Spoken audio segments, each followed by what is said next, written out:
Hello everyone, তোমরা সবাই কেমন আছো? আমি তো খুবই ভালো আছি। না, খুবই ভালো আছি কথাটা বলবো না, একটু খারাপ আছি, কারণ একটা খুব খারাপ সময়ের মধ্যে দিয়ে আমি যাচ্ছি। আর সত্যি কথা বলতে কি, এই খারাপ সময়ের জন্যই কিন্তু তোমাদের সাথে আমি কোনো ভ্লগই শেয়ার করতে পারছি না, কারণ আমার মনটা ভালো নেই, শরীরও ভালো নেই। ঠিক আছে, তো আমি তোমাদের সাথে পুরোটাই শেয়ার করবো যে কী খারাপ পরিস্থিতি বা কী খারাপ সময় যাচ্ছে। আজকে দেখো, আমি একটা মিনি ভ্লগ তোমাদের সাথে শেয়ার করছি অনেক দিন পরে। ঠিক আছে, তো আমি চলে এসেছি বাজারে আর কি, বাজার করতে। তো বাজার মোটামুটি কমপ্লিট হয়ে গেছে। আর এই দেখো, এটা আমার চোখে পড়লো বাজারে এসে।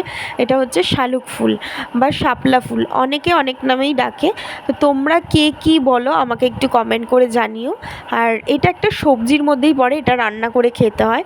অনেকে রান্না করে খায়, অনেকে খায় না। তো তোমরা কারা কারা এটা খেতে বেশি পছন্দ করো বা এটা রান্না করে খাও, সেটাও কিন্তু আমাকে জানিও। ঠিক আছে, তো আমি তোমাদের সাথে দুদিন পর থেকেই ভ্লগ শেয়ার করব, কিছু মনে করো না, কারণ অনেকেই আমাকে জানতে চেয়েছো বা জিজ্ঞাসা করেছো, আমি কাউকে বলতে পারিনি। তো আমি ভ্লগের মধ্যেই তোমাদের সবাইকে বলে দেবো যে কী পরিস্থিতির মধ্যে দিয়ে যাচ্ছি, কী খারাপ সময় যাচ্ছে।